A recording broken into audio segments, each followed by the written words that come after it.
Bienvenido a Talent Pills, un podcast de unos 30 minutos por episodio para charlar de talento y liderazgo con figuras destacadas de diferentes ámbitos.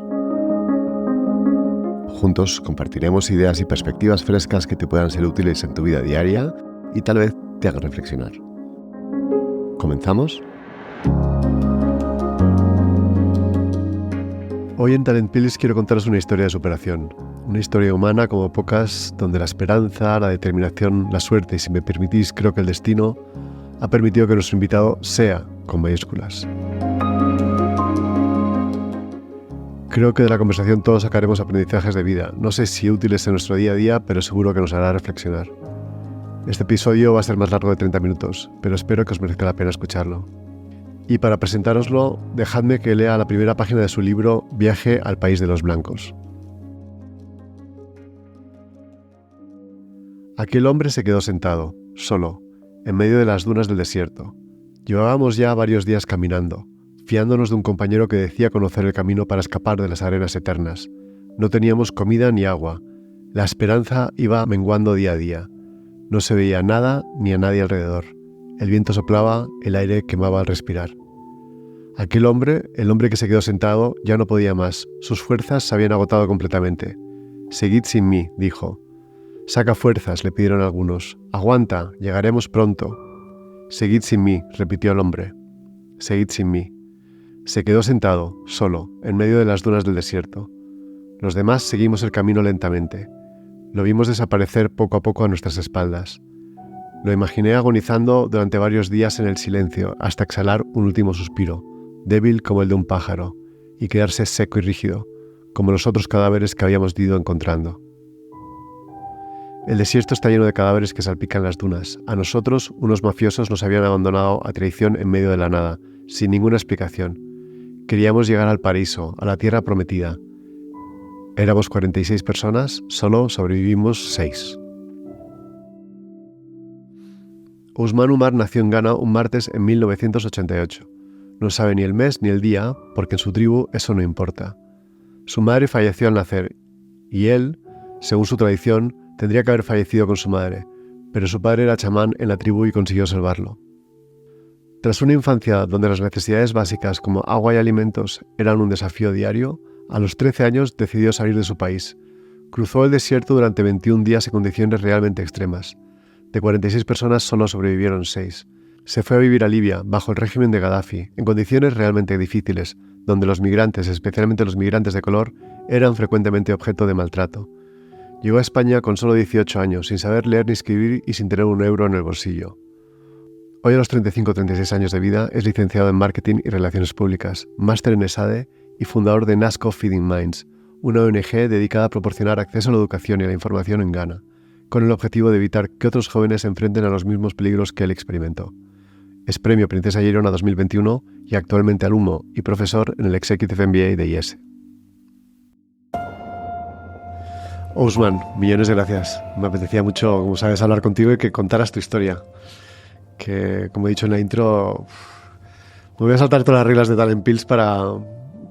Igual esto dura más de media hora, me da igual, pero creo que es una historia de humanidad pura y de supervivencia y de destino, creo. Me gustaría que empieces contándonos un poco lo que recuerdas de tu infancia, lo que era tu infancia en Ghana y cómo fue esos comienzos iniciales y algo que creo que ha sido importante, que ha sido valores familiares, ¿no? Que ha sido algo importante a lo largo de tu vida, ¿no? Bueno, pues Luis, yo creo que primero de todo agradecerte a ti por darme la oportunidad, porque creo que es fundamental reconocer que gracias a muchísimas personas que me dieron una mano, pues hoy puedo estar aquí, y gracias a eso pues tú y yo conocimos en un entorno realmente privilegiada y con el que me siento profundamente agradecido y orgulloso, y gracias a ti pues podemos compartir este rato con todas las personas que nos escuchan. Agradecido yo, la verdad.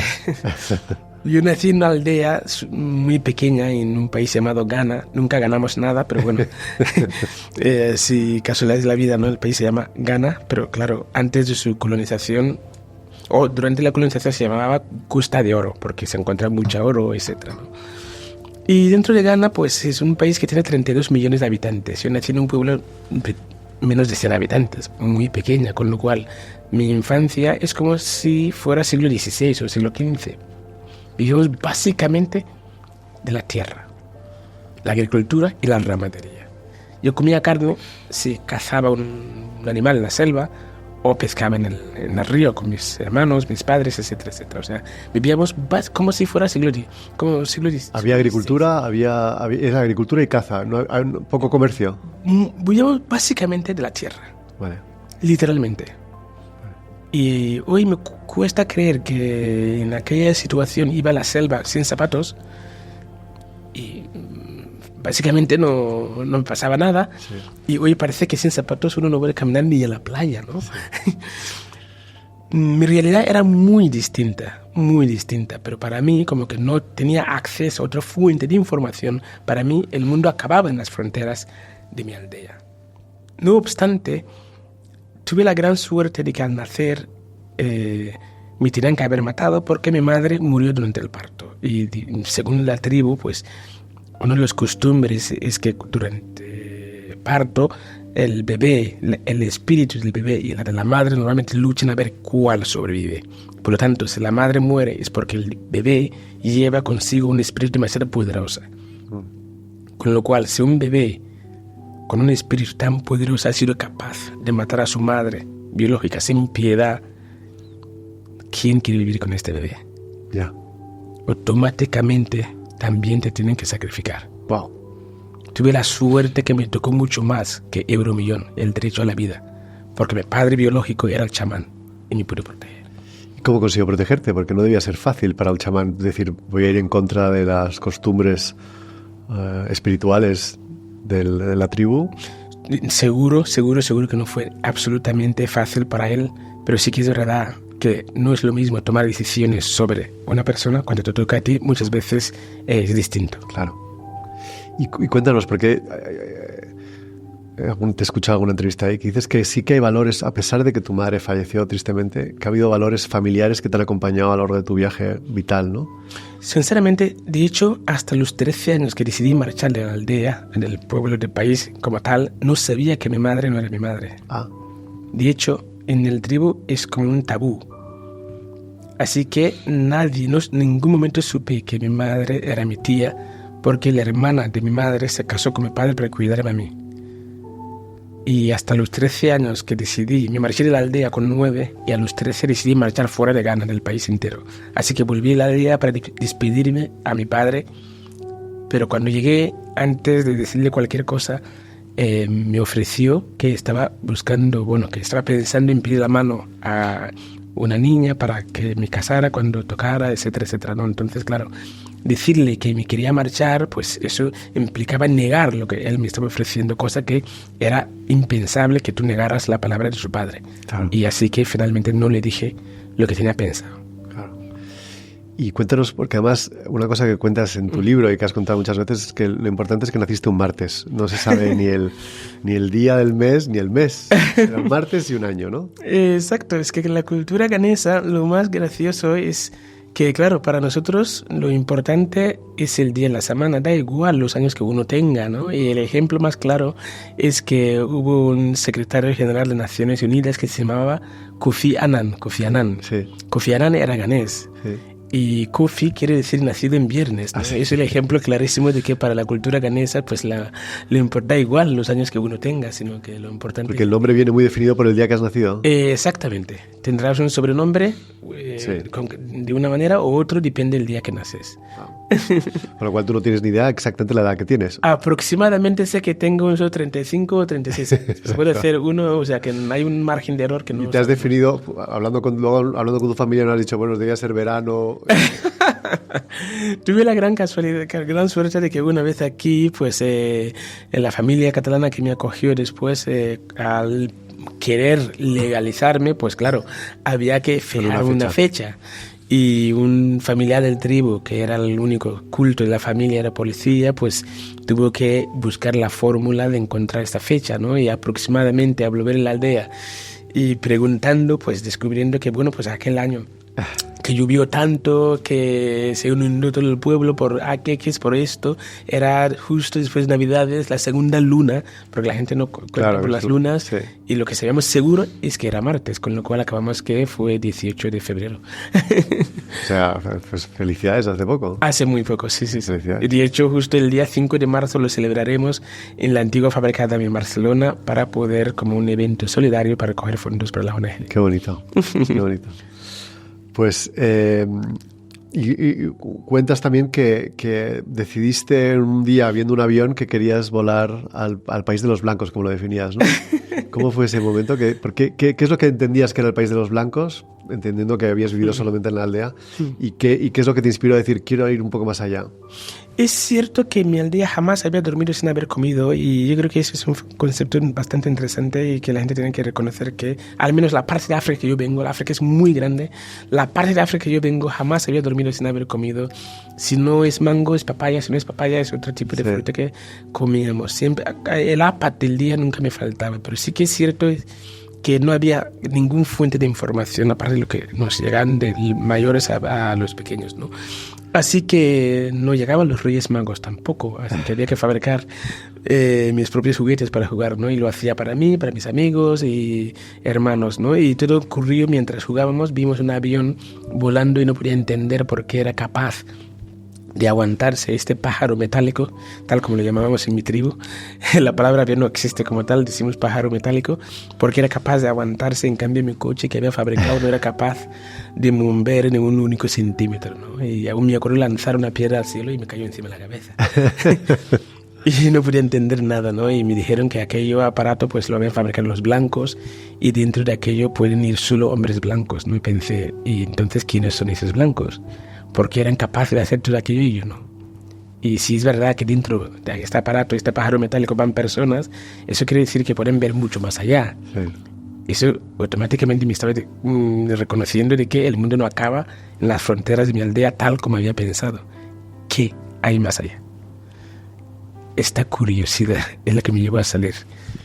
¿Y cómo fue ese proceso de decir, bueno, me voy, es una aventura difícil, bueno, luego lo hablamos, dura, pero no sé si anticipabas que iba a ser tan difícil, pero ¿cómo fue ese proceso de decir, desde ves ese pájaro metálico, decides quiero explorar el mundo, a tomar la decisión, me voy?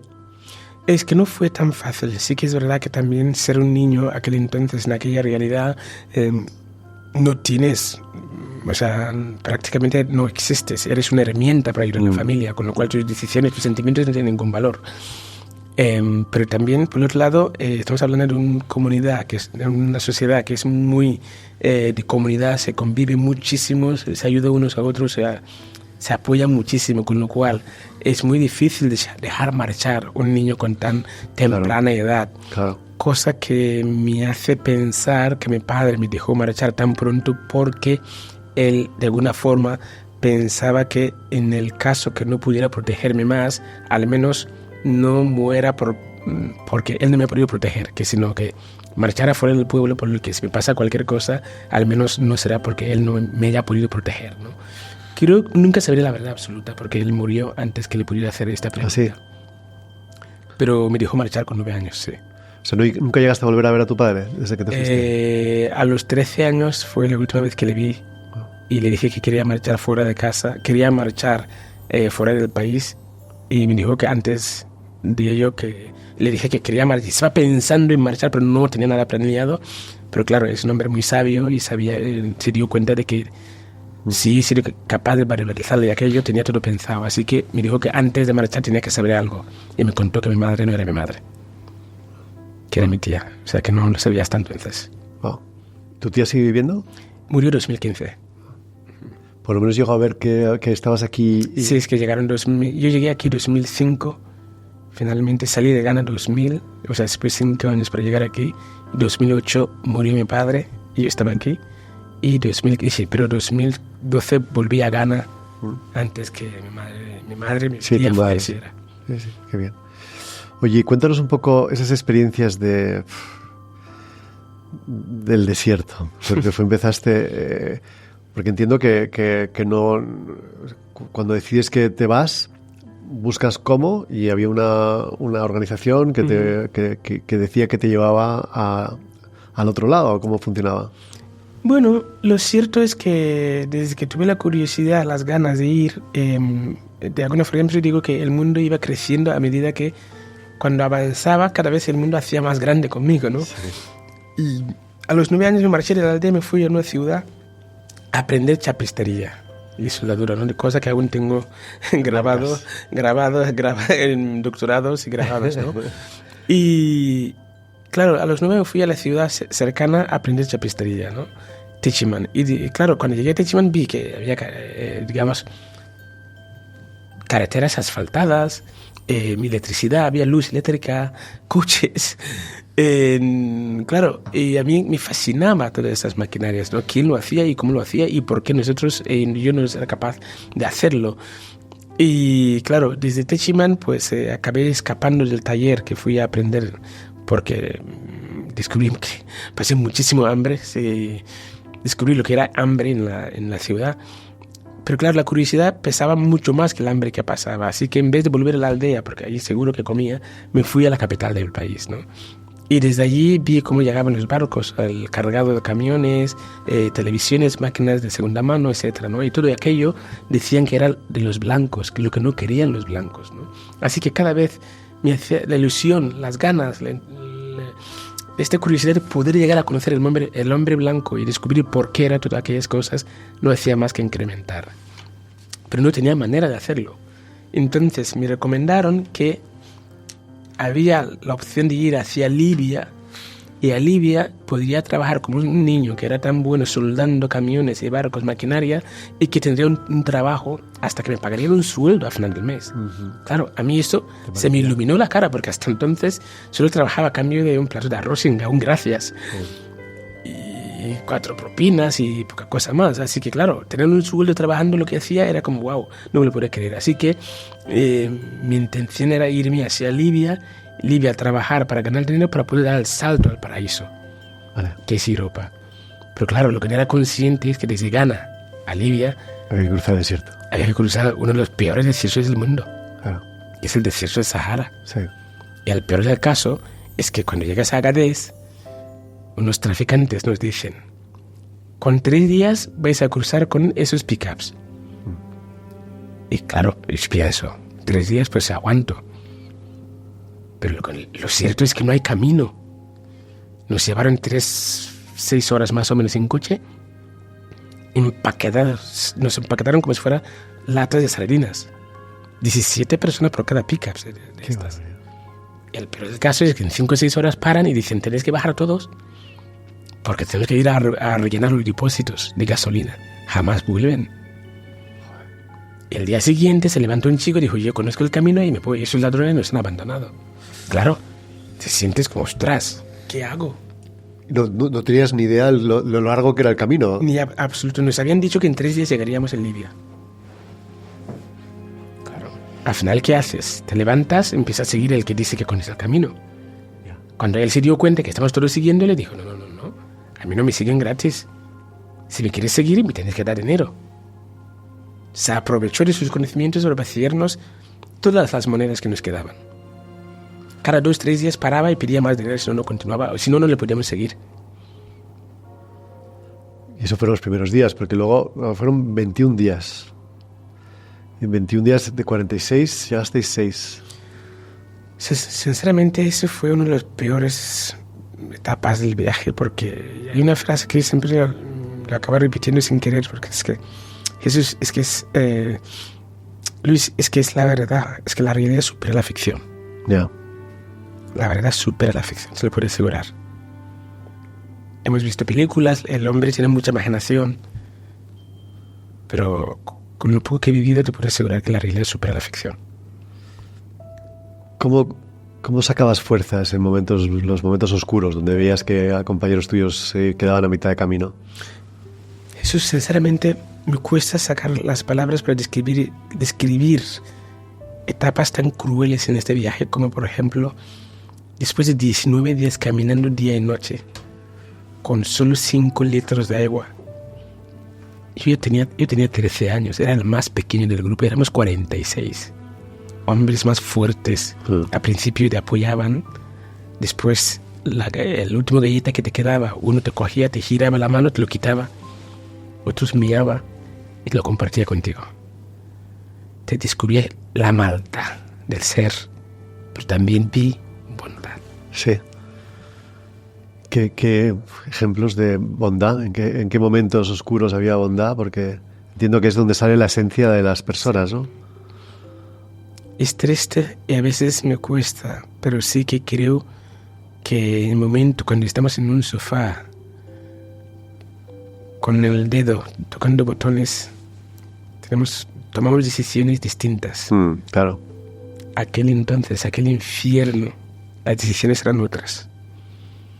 Sobre todo cuando me di cuenta que estamos embarcados en un camino sin salida y que acabaremos igual que los cuerpos sin vida que habíamos ido encontrando. Porque claro, nosotros pensábamos que éramos los elegidos, que llegaríamos vivos.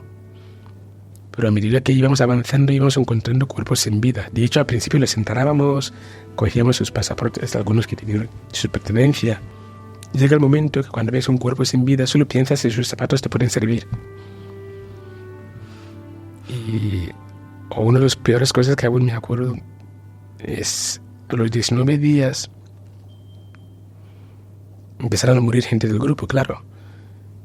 Y dimos cuenta que el que iba de guía, de alguna forma, quizás nos equivocamos, pero él forma parte de la mafia, los que nos han abandonado, porque qué casualidad, conocía el camino. Nos pidió dinero para llevarnos. Ya. Qué raro. Era el único que tenía rasgos de ser del norte de África. Todo el resto éramos del África tropical. Ya. Qué casualidad. Y dicho eso, ¿dónde encontrabas esa luz de esperanza? O sea, porque no sabías cuánto tiempo te quedaba, no tenías agua, veías que cada vez erais menos. Como dices tú, gente más fuerte que tú también caía en el camino. ¿Dónde encontrabas, cómo sacabas las fuerzas para seguir? Solo quería vivir, Luis. Solo quería vivir. Tenía claro que con todo el suspiro, el esfuerzo que me quedaba, solo podía dar un paso más. Ya. Y si son dos pasos. Pero siempre un impulso más. Pero sobre todo, la única esfuerzo, la única fuente de energía, de ilusión, era aferrarme a la vida.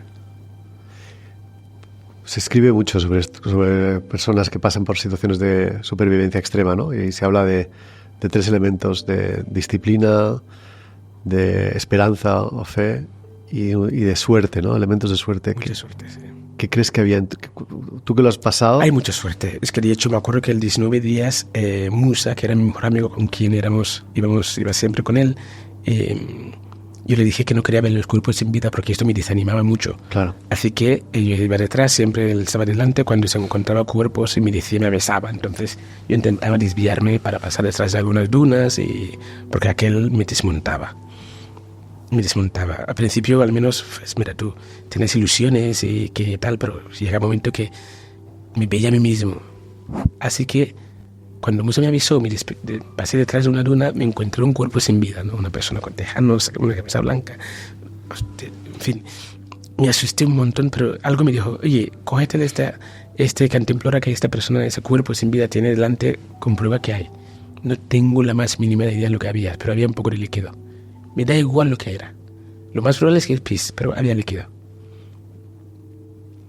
Así que gracias a este pequeño líquido, cuando el guía le intentaron matar y se escapó, pues uno desmayaba por aquí, otro por allá, y yo dije al Musa que yo no quería ver la gente muriendo delante mío, yo quería seguir hasta donde mi esfuerzo me acompañaría. Como que Musa sabía que yo tenía un poco de líquido, claro. Y así, 2 chicos, Shenoni y otro compañero, se miaron hicieron pis en su cantimplora y cogieron energía, nos siguieron. Y 2 más, los 6 personas que tuvimos el coraje de seguir, 3 días más tarde de esto, llegamos finalmente al exilio. Entonces yo creo que es suerte, tú lo has dicho, disciplina. Bueno, hay muchos sabios, yo no soy un filósofo ni mucho menos, y seguro que van a estudiar mucho sobre ello, ¿no? Pero yo creo que sí, la esperanza de pensar que detrás de este siguiente paso algo mejor pueda pasar. nunca perdí la esperanza. O sea que hay una componente fuerte de esperanza detrás, un poco de fe, ¿no? ¿Eras religioso o tenías creencias espirituales o no? Yo tuve la gran suerte que en la casa donde nací, mi padre era chamán, Sí. mi madre musulmana, mis tíos, mis primos eran cristianos. Vivíamos todos en la misma casa, compartíamos el mismo plato. Así que, en mi opinión, o hasta entonces pensaba que solo había un Dios. Claro. Y sí que es cierto que tenía una capacidad de visualizar quizá un poco más grande que los otros. Y yo veía me veía mi vida después de esto. Era capaz de imaginar helicópteros, jamás había visto un helicóptero, pero pájaros gigantes que de alguna forma me tiraban una cuerda, como bomberos rescatándome, Sí. ¿no? Y me aferraba en esas imágenes de esperanza de sobrevivir, ¿no? Y quizá eso es lo que me apoyó. Llegáis a Libia. Libia, una época muy difícil, contabas, la época de Gaddafi, Gracias, sí. donde pues había cierta persecución a gente De color, de sí, color. sí, sí. ¿Cómo fue tu llegada de lo que te habían prometido que ibas a ganar un salario como chapista? ¿Cómo fue ese proceso de adaptación y de llegada a Libia? Uf, Luis, Fue un alivio, me imagino, pero bueno, lo primero llegas a una zona... una aldea de nada, se llama Isir, de hecho aparece en Google Maps, pero con una casa nada más, eran granjas, masras. Aparecemos esa zona. En YouTube pondré un vídeo o no, por lo menos un mapa donde lo que has hecho para que se vea, ¿no? Y se visualice. Llegué a una aldea, se llama Isir, y cuando de hecho yo no llegué, los 5 compañeros que llegaron, viendo que yo estaba ya a las puertas, pues me vinieron a buscar, yo me desmayé, así que vi las primeras cabañas, pero desperté debajo de una fuente con agua encima mía, es decir, que no fui capaz de llegar con mis propios esfuerzos a Libia, sino me usé con otros compañeros que me salvaron la vida, ¿no? Desde Isir, claro, cuando me desperté vi que las mujeres les tenían miedo, se escapaban, solo los niños que nos acercaron. Y también descubrí que a esos niños que nos acercaron para darnos botellas de agua fría nos pedían dinero. Y eso me desmontó bastante, porque yo no sabía que el dinero valía tanto, ¿no?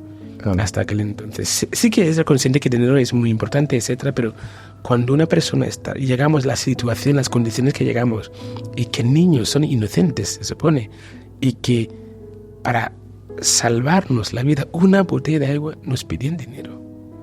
Luis, Pero no tenéis dinero. no, ¿dónde? Claro. Fue cuando me di cuenta que en esta vida nada es gratis. Ya, Estoy muriendo. Es que no es que estoy muriendo, es que de verdad. tuve que cambiar la carretera vacía con una cadena a cambio de una botella de agua. Ya. Y eso te salvó la vida de nuevo. Eso me salvó la vida. Esto desde ese entonces, claro, poco a poco íbamos avanzando, trabajábamos un poco, pagábamos el taxi hasta el pueblo siguiente y otros osos pues caminábamos para llegar.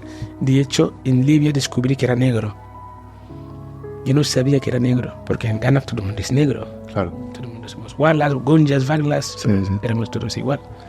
Cuando me empecé a sangrar en el camino desde Gat hasta Awinet y nos desviamos para ir a pedir ayuda a una pequeña clínica y el médico dijo que no podía tocar la sangre de un negro porque tocar la sangre de un negro es como tocar la sangre de un perro. Y claro, en el mundo árabe el perro es un animal más impuro de la vida. Así que y fue cuando me di cuenta que era negro y las consecuencias de serlo. Joder. Qué duro. Y ahí estuviste cierto tiempo. Hago un poco de fast forward porque voy para adelante un poco. Llegar a España en sí mismo también fue un viaje difícil. 2 veces la patera. Primero se naufraga, se mueren todos los compañeros. Musa, mi mejor amigo, se muere en el primer intento. Oh. El segundo intento, vuelvamos otra vez 2 pateras en el medio del mar, también se hunde. ¿Y tú no vas en el primer intento? Tuve la gracia, es que mi vida está llena de suertes. Es que he vuelto a nacer no sé cuántas veces. Ya. Pero muchas veces. Y de verdad, creo que soy uno de los hombres más afortunados en el planeta. Lo creo de verdad. Yo lo que creo es que tienes una estrella. No sé que estés afortunado, es que tienes una misión que cumplir, tienes una responsabilidad. Porque has tenido tantas Claramente tienes algo que hacer en el mundo. O sea que Yo creo que todos hay un tenemos algo destino. que aportar. Sí, pero tú tienes un destino, que es verdad que lo que has vivido tú no lo ha vivido mucha gente, ¿no? No lo he vivido yo, no, desde luego nadie que yo conozca. Pero efectivamente, dos pateras. La primera, tú no vas porque decides no ir con tu amigo de siempre. Musa, cada uno sube una patera distinta, ¿no? Y el primer intento, la suya, no tuve tanta suerte, se hunde y él muere junto a más de 180 personas más. El peor fue volver a la misma costa, ver escaparme en aquella playa mientras se flotaban cuerpos y pisando otros, para poder ir a esconder antes que se aclarece el día. Porque durante el día se van a pasar la policía, van a ver los cadáveres y no Claro. van a venir a buscar el resto. Corriendo para ir a esconder. Un mes más tarde, volver a la misma playa, volver a intentarlo. Pero sabiendo lo que había pasado, ¿cómo tienes el coraje de intentarlo de nuevo? Sabiendo lo que había pasado, que era... Todo aquel viaje, para nosotros, el fracaso era una oportunidad para volver a intentarlo. Qué barbaridad. La probabilidad de sobrevivir prácticamente no existía. Era nula. ¿Y qué te imaginabas que era el país de los blancos? Eso, ¿Por qué pensabais que era el paraíso? Esa determinación que había detrás de oye, las probabilidades de supervivencia son tan bajas, pero me da igual porque yo quiero intentarlo. ¿Qué expectativas había de lo que era el país, el paraíso, como dices tú? Es que yo creo que es lo mismo que tenemos en la sociedad actual. ¿Por qué la gente hace tantas cosas distintas? Se matan, incluso pensando que van a ir a un paraíso, un Dios que les va a salvar, que les va a querer, ¿no? O sea, se ha cometido muchísimos delitos a costa de que hay un Dios que nos tiene la verdad. Sí. Y que eso nos va a salvar, que es el paraíso. Sí. Prácticamente era la misma, más o menos, la comparación. Pero sí que es cierto, es que hay otro componente fundamental que no se hemos tenido en cuenta en este sentido. Es que estamos hablando de un camino unidireccional. Llegas vivo o muerto. Una vez iniciado no hay vuelta atrás. Porque hay un negocio bestial. La migración es un negocio bestial. Sí, me contabas que antes de empezar la entrevista, ¿no? Que tú has tenido 10 nombres diferentes. Exactamente. Desde que llegué a la ciudad de Wargla, que nos arrestaron la policía, se supone que son los que controlan para que no lleguen la migración ilegal, porque Europa no quiere asumir la responsabilidad, porque es claro, somos fundadores de los derechos humanos. Sí. Nuestra frontera no puede permitir que esto pase, con lo cual externalizamos la frontera a los países del norte. Sí. Pero quien paga la fiesta Es Europa. Pero quien hace el trabajo sucio, que lo hagan los... Sí, sí. Y a esta gente tontos no son. Saben perfectamente que si dejamos de venir, ya no hay miedo. Por tanto, ¿por qué tienen que inyectar estos millones a los países estos del norte? No hay ningún motivo. Con lo cual, hay que mantener el fuego que mande constantemente, hay que mantener el miedo a Europa. Porque si no, se cortan el grifo. Y lo que decías, y que cobran por persona. Con lo cual tú, como tenías, cada vez que tenías un nombre diferente, ellos cobraban. Cobraban por mantenerme en las cárceles y luego, sobre todo, lo peor. Se supone que me enviarán de vuelta a mi país con avión. Y este billete de avión lo pagáis vosotros. Es decir, de alguna forma, resumiendo mucho, pagasteis con vuestros impuestos 10 veces mi billete de avión que jamás llegó. Qué horror. Llegas a España. Consigues llegar a España. ¿Cómo fue ese proceso? O sea, llegas, como dices tú, casi analfabeto. ¿Cómo fue tu proceso de llegada? Y tu vida cambia radicalmente a partir de ahí, ¿no? Sí, vuelvo a nacer otra vez. Sí. De alguna forma a veces me siento como un gato, ¿no? Que tiene muchas vidas. Después del segundo intento de la patera, logro, después casi prácticamente sin gasolina, tuve la gran suerte que el viento, las olas, nos llevó a la isla de Fuerteventura. Sí. Por fin logré llegar a la tierra prometida. Acabé en la cárcel en el CIE, Centro de Internamiento de Extranjeros, 1 mes y medio. Me tocó la gran lotería de nuevo, me dijeron que era menor y que tenía derecho a residir en España porque la ley internacional me aparaba. Me mandaron a Málaga, de Málaga a Barcelona por Barça. Simplemente cuando me preguntaron qué ciudad, qué parte de España quería residir, lo único que sabía era Barça, no tenía nada más. Sabía Spain y Barca. De hecho, la sede catalana eso no existe, pronunciamos Barca, ¿no? Al final la policía se rieron y entendieron que quería decir Barcelona. Y yo, sí es. Y Llegué el 24 de febrero de 2005 en la ciudad de Barcelona con un hermano delante y otro detrás. Sin catalán, ni castellano, ni leer, escribir, nada. Solo tenía un documento que ponía que era menor y que había estado en manos de la policía, que era consciente de la policía de mi existencia. Sí. Pero claro, para mí era un documento blanco. Sí. Pero a mí no servía para nada aquel documento. Y ponían que había que buscar la dirección de la Cruz Roja de Barcelona. Claro, ¿qué es una calle? Es un pájaro, es una serpiente, que es una calle. Así que nunca llegaba a ningún lado. Acababa mendigando por la calle, se acababa durmiendo en la calle. Pero después de un mes y medio mendigando por la calle tuve la gran suerte de que un ángel de la guarda apareció en mi vida. Un día por la mañana en la calle Navas de Tolosa, me desperté por la mañana, algo me dijo: levántate y habla con esta mujer. Empecé a perseguir a una señora que fue en la vida había ido.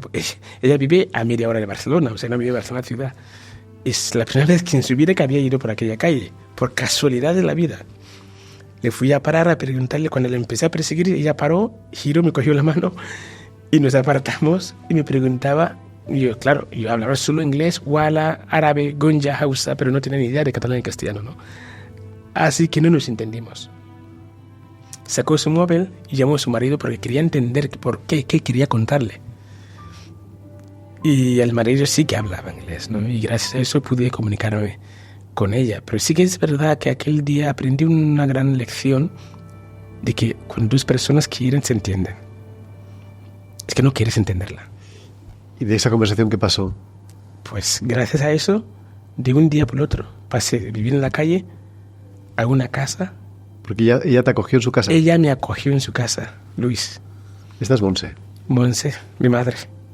Que es tu tercera madre. Es mi tercera madre, tú lo has dicho. Sí, mi tercera madre.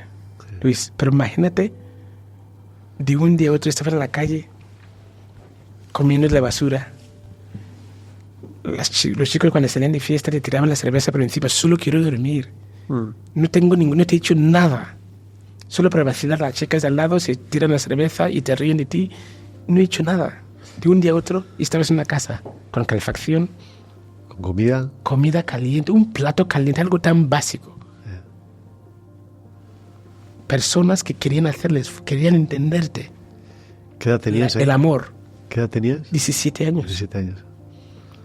Me mete en la cama como si fuera un niño de 5 años.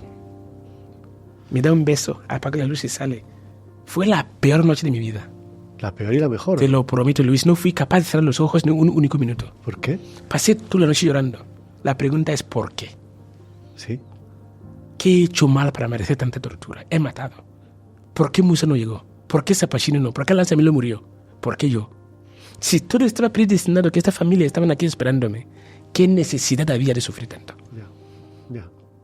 No pueden ir a África de safari, lo que sea, y que nos conozcamos. ¿Qué he hecho mal? Ya. Pero un profundo agradecimiento a la vez, ¿o no? ¿Tuviste en ese momento había sensación de agradecimiento o todavía no? Luis, pasé toda la noche llorando hasta el día siguiente por la mañana que llegué a la conclusión que la pregunta no tiene que ser por qué, sino para qué. Eso. Cuando llegué a esta conclusión, entonces entendí que no había llegado por ser el más fuerte del grupo. Había llegado para cumplir mi propósito de vida, que es ser la voz de todos aquellos que no llegaron con vida, los que siguen muriendo. Y en segundo lugar, trabajar en el origen del problema. Sí. Para evitar que otros niños sufran lo que yo he sufrido. Al menos dentro de mis posibilidades. No voy a cambiar el mundo. Pero el pedacito que me toca, algo puedo hacer. Sin duda, y lo estás haciendo. Vamos ahí, porque desde que te acoge Montse o la familia, en 4 años pasas de ser casi analfabeto a tener grado escolar, haces una carrera en marketing y relaciones públicas. Haces un máster en ESADE en gestión de ONGs. Sí. ¿Y cómo es ese proceso de la determinación? Porque, claro, determinación nadie te quita que la tenías, curiosidad nadie te quita que la tenías, y disciplina nadie te quita que la tenías, pero hiciste en muy poco tiempo lo que no todos tardamos 20 años. ¿Cómo fue ese proceso para ti? Luis, yo creo que damos por hecho demasiadas cosas a veces. Y no está mal, porque si no estaríamos dando gracias cada instante, cada segundo, ¿no? Sí. Y no viviríamos. Pero también es verdad que el hecho de llegar aquí con 18 años analfabeto y ver, nunca había tenido el derecho a la oportunidad, a la educación, y aquí tener el derecho a la educación, me pareció el mejor regalo que existe. Me di cuenta que los blancos no son médicos por ser blancos. Tampoco son pilotos de avión por ser blancos, sino había algo llamado educación. Si yo quería ser blanco, había que estudiar. Y claro, para mí, la universidad era una caja de sabiduría. Aún me acuerdo que cuando aprendí a multiplicar, y me dice, mañana aprendes a dividir, no podía dormir la noche. De hecho, para estudiar, como que trabajaba por la mañana en el taller de bicicletas, ponía un cubo, hielo, ponía hielo en el cubo, sacaba las zapatos y ponía los pies debajo de la mesa. De manera que podía estar toda la noche estudiando sin dormir. Porque durante el día tenía que ir a trabajar en las bicicletas por la mañana y por la tarde en las clases. Solo tenía la noche para estudiar. Sí. Mientras tanto, mis compañeros, ¿qué hacían con los cubos? Pues cubatas. Ya. Y tenías la determinación ya que querías, cuando este para qué que dices tú, empiezas a entender, creo que puedo tener una voz para ayudar desde el origen. ¿Es el origen de Feeding Minds? ¿Cómo llegas a la conclusión de que para ayudar tengo que hacerlo de esta manera? Es que entendí, primero pregunté, esta primera noche de la casa, Monse, pregunté, vale. Y yo me hice todas las preguntas que podía, tenía toda la noche. Sí. Y hasta el día siguiente llegué a la conclusión de que, oye, ¿por qué Musa venía? ¿Por qué esa pasión salió de su casa? Todos había compartido 1000 conversaciones con ellos. Todos buscamos exactamente lo mismo. Falta de formación. Sí. Información, sí. Pero sobre todo una oportunidad de vida. Sí. Una oportunidad. Sí. Sí, esperanza, ¿no? Un poco esperanza de mejorar su vida. Sí. Así que si yo había logrado llegar sin ser el más fuerte del grupo, sino había llegado para cumplir un propósito que era dar voz a los que no han llegado y evitar que otros no vengan, había que trabajar en esas 3 cosas: formación, información y oportunidad en su casa. Sí, sin duda. Pero para poder hacer eso, primero me tengo que alimentar mi mente para poder alimentar el resto, la mente de los demás. Pero claro, esto no es un día para otro. No. Pero en este proceso aprendí que es muy fácil acusar al presidente, el ministro de Educación, sino que yo puedo ser el ministro de Educación de mi comunidad. Yo soy el presidente de mis Naciones Unidas. No voy a cambiar el mundo, pero el trocito que me toca algo puedo hacer. Asumiendo esta responsabilidad, entendí que la cooperación internacional ha hecho maravillas en África. Ha ayudado lo que no está escrito. Pero según el libro Dead Aid de Dambisa Moyo, sabemos que hoy África es más pobre que hace 50 años, a pesar de haber destinado $2,7 trillones en ayuda humanitaria. Porque se ha focalizado en alimentar estómagos. No aquí, no la cabeza. Y yo solo propongo, con NASCO Feeding Minds, por favor, cambiamos la estrategia. Alimentemos mentes. Yeah. Esta gente van a liderar el cambio en su comunidad. Y tú ni yo lo vamos a cambiar. Las grandes batallas se ganan desde dentro, no desde fuera. Totalmente de acuerdo. La historia lo ha demostrado. Sí. Hablamos un poco del impacto que estás teniendo, porque creo que es importante, que parece que desde eso que dices, desde ayuda a mi comunidad, no, pero estás teniendo mucho impacto en Ghana en general. Luis, yo creo que hay una frase que dijo, creo que fue Pepe Mujica, que dijo una frase que me gustó mucho. Bueno, hay muchas cosas de él que me gusta. Galeano también dijo una frase que también me fascina, que es: el mundo no se va a cambiar con grandes acciones, las pequeñas.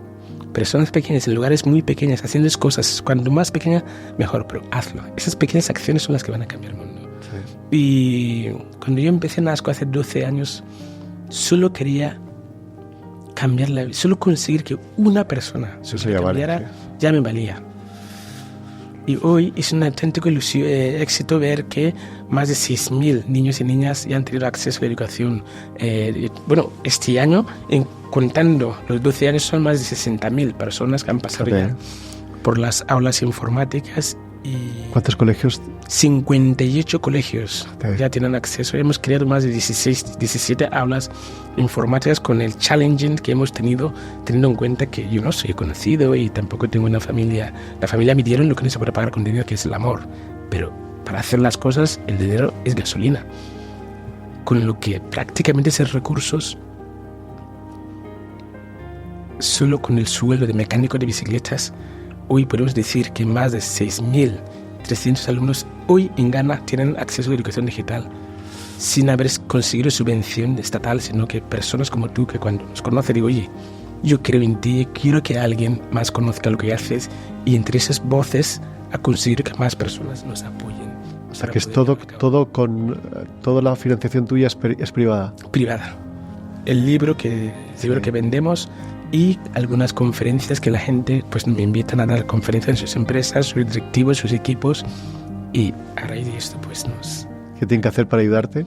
Ya que estamos aquí, que te pueda escuchar la gente, si sirve de algo, aparte de comprar tu libro, que lo pondré, que la verdad es que es apasionante. Cualquier persona que quiere contribuir puede hacer socio, donación puntual a través de nuestra página web www.nascoict.org. Bueno. O poniendo mi nombre en internet sale la página web, pueden seguirnos o invitándonos a dar una conferencia a su empresa, estar en algunos con lo que creo que ha tenido bastante acogida. Ahora estás haciendo también un MBA en IS y además has dado incluso clase, ¿no? Hablando de estos temas justo, ¿no? Al Executive MBA. Sí, ahí me hizo muchísima ilusión que me invitó el profesor Santiago Álvarez de Mon en su clase de autoconocimiento, y me gustó mucho. La pregunta es ¿quién eres tú? ¿no? Y que claro, tú estás haciendo un Executive MBA para poder dirigir compañías grandes, pero primero te has preguntado quién eres tú, cómo vas a dirigir el otro si no sabes quién eres, si no te conoces a ti, ¿no?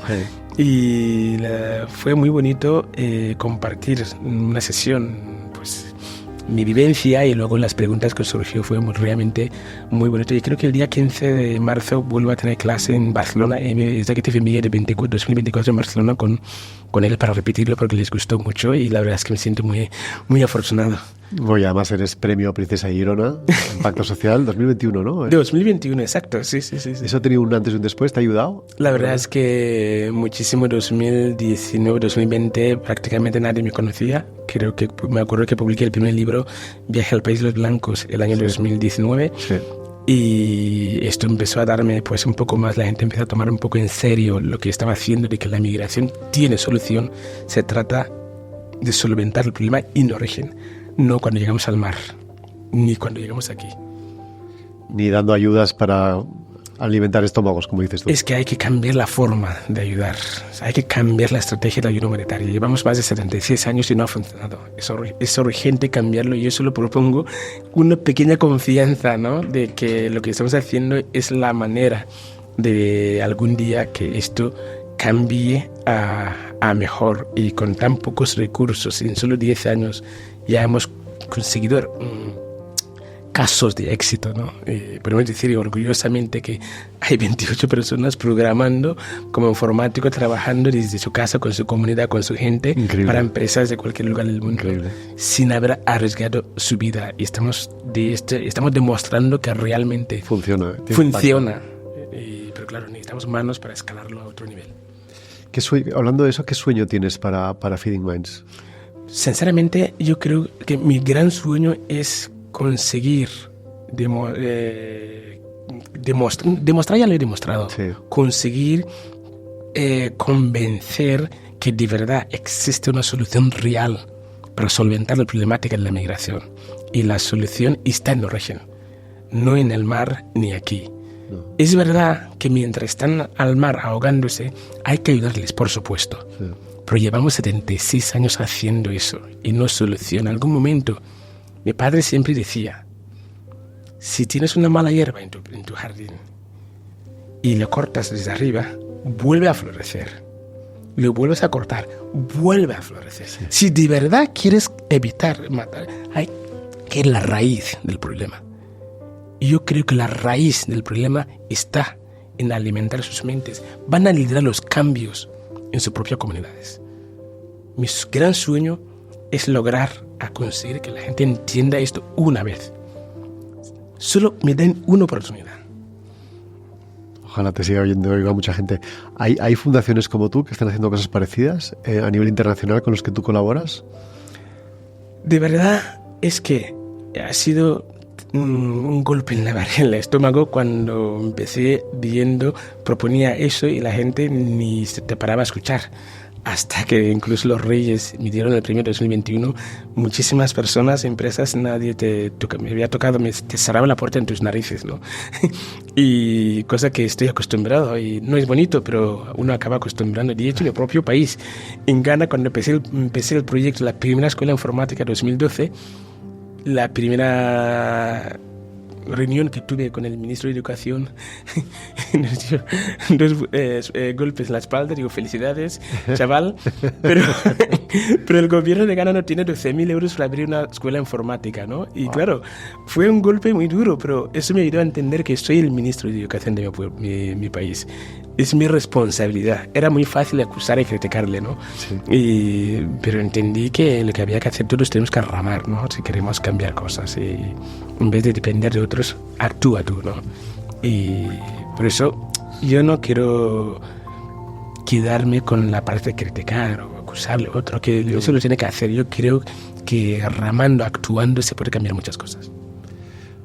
A lo largo de este viaje, ¿hay algo que has visto que haya sido un punto de inflexión en tu vida?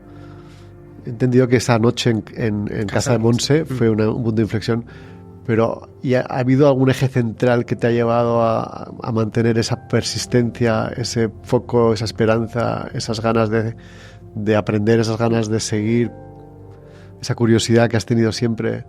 Sí, yo creo que de verdad es que salí de casa muy, muy joven. Muy joven, sí, muy niño. Y un niño no es... Es verdad que hay muchos niños en la calle, etcétera, etcétera, ¿no? Pero no es muy común. Si tienes familia y tal, en los pueblos no te dejan marchar tan.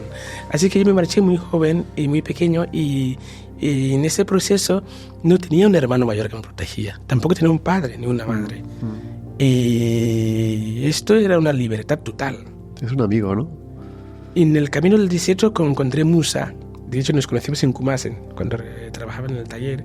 Pero sí que he estado solo durante muchísimos. He vivido una vida muy solitaria, ¿no? Y sin ningún tipo de protección. Y es muy fácil desviarse cuando no tienes alguien que te guía. Un referente, sí. Un referente a seguir, ¿no? Pero eso también me hizo fuerte. Me demostró de que si lo hiciera yo, o nadie me va a salvar. ¿Me salvaba yo o nadie me va a salvar? Y yo soy mi propio hermano mayor, soy mi propio padre, soy mi propia madre y soy mi mejor amigo a la vez. Es mi responsabilidad que las cosas vayan por ese lado o por el otro. No hay nadie que culpar ni acusar, soy yo. Duro, pero importante. Esto para la educación de hijos es algo que estamos perdiendo, la sobreprotección. Pero efectivamente. Oye, es que escuchándote nos hacemos muy pequeños todos. No, sí. No. Son realidades muy distintas. Son realidades muy distintas, efectivamente. Pero, ¿qué podemos hacer los que vivimos en un mundo más acomodado, ¿no? Pero que creemos que podemos tener un impacto en, como dices, da igual, en tu comunidad, en la zona de gente que te rodea? ¿Qué consejo podrías dar para ayudar a tener un impacto desde nuestras realidades, como dices tú? Mira, mi padre siempre me decía una frase de que si tienes un problema y no eres consciente, entonces sí que tienes un problema muy gordo. Pero si tienes un problema y eres consciente, ya tienes la mitad del recorrido, la mitad del camino recorrido. Yo creo que mucha gente en las sociedades donde vivimos ni son capaces de reconocer lo afortunado que son, solo por ser quienes son, para estar en un país donde están, para vivir en una ciudad o tener el trabajo que tienen. Creo que es la primera acción, el reconocer. Vivimos en un mundo, un planeta, lleno de más, creo que son 7.000 millones de personas. 7.000 millones de personas. Más del 90%, o sea, harían cualquier cosa para estar en sitio de lo que tú estás. Sí, sin duda. Más del 90%. Y son muchísima gente. Sí. Que se cortarían hasta un brazo Sí. para estar en tu sitio. Sí. No podemos cada segundo tampoco dando gracias, ni mucho menos. Pero de vez en cuando reconocer, solo de vez en cuando.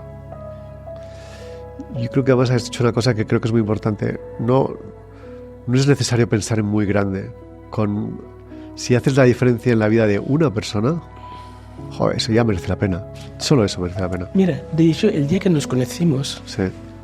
de camino a Salamanca, aquella mañana, un primo me envió un WhatsApp.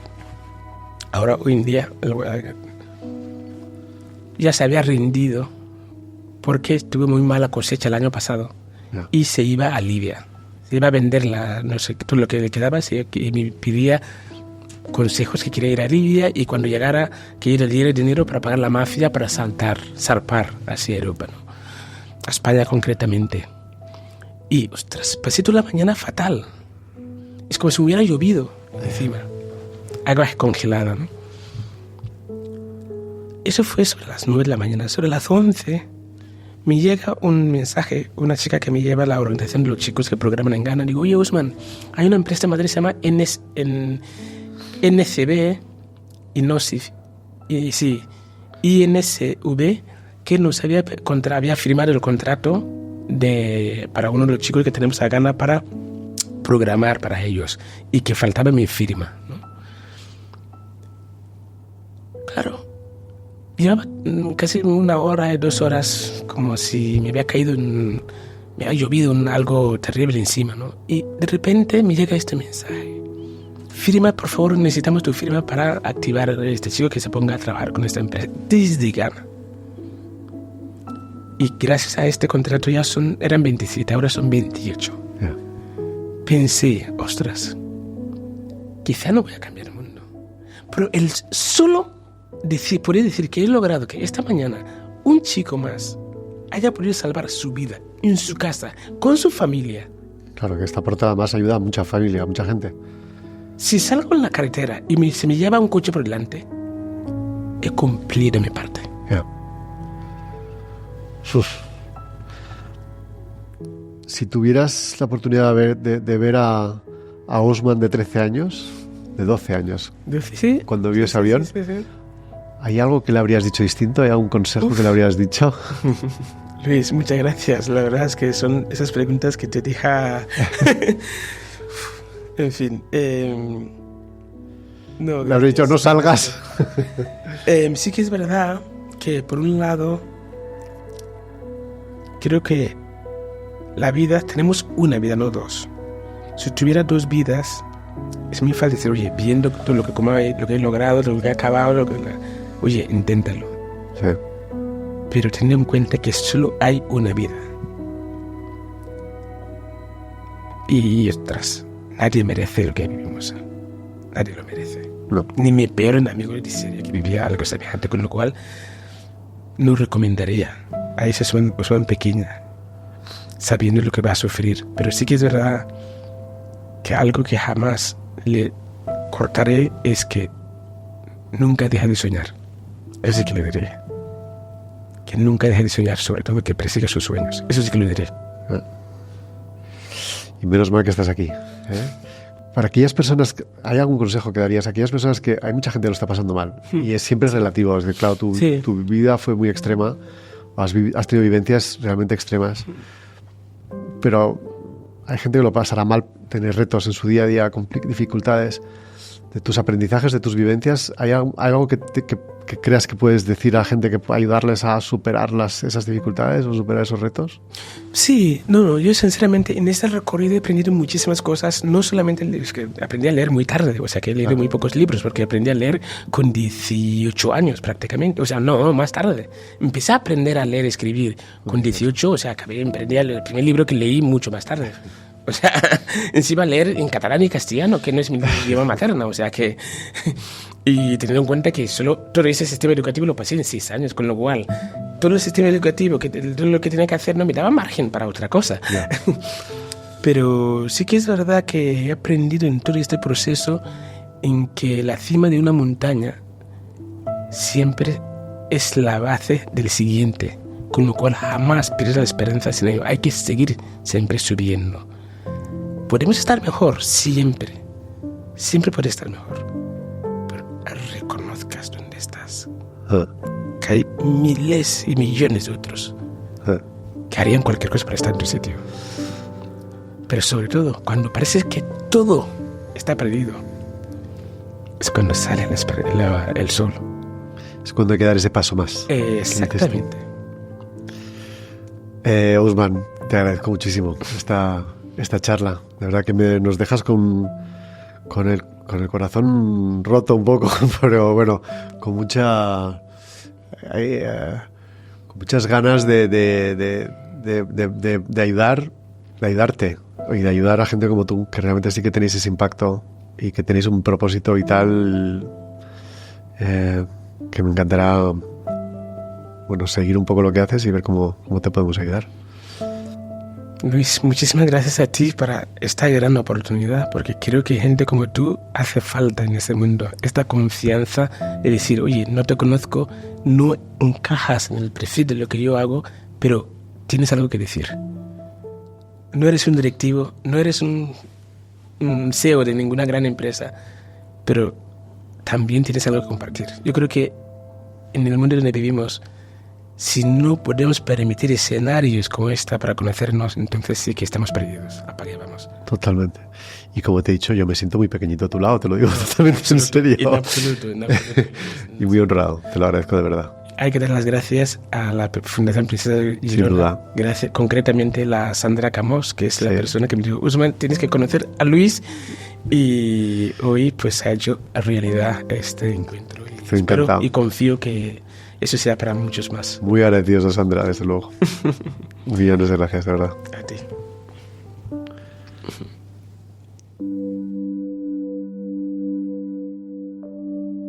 Después de esta historia no me atrevo a sacar conclusiones. Es una historia para escuchar varias veces y reflexionar cada uno de nosotros sobre tantos temas: supervivencia, fe, esperanza, amistad, muerte, dolor, traición, acogida, esfuerzo, superación, persistencia, disciplina, suerte, generosidad y amor. Por otro lado, Ousmane lo que nos deja claro es que hay esperanza para resolver la migración en África, y no consiste en dar ayudas para nutrir los estómagos, que muchas veces acaba en manos de mafias locales, sino de nutrir sus mentes, darles esperanza, mostrarles referentes y ver que sí pueden. Cada impacto en una persona afecta a toda una familia entera. Una persona cualquiera puede tener un impacto extraordinario en multitud de personas. Claro que Ousmane no es una persona cualquiera. Ousmane tiene un destino por cumplir. En la versión de YouTube compartiré al final del episodio unas imágenes con el recorrido y las imágenes que me ha cedido Ousmane de su viaje. De verdad merece la pena. Si te gusta Talent Pills, no dudes en seguirme en las diferentes plataformas de podcast. Mi nombre es Luis Carvajal y nos vemos en el próximo episodio.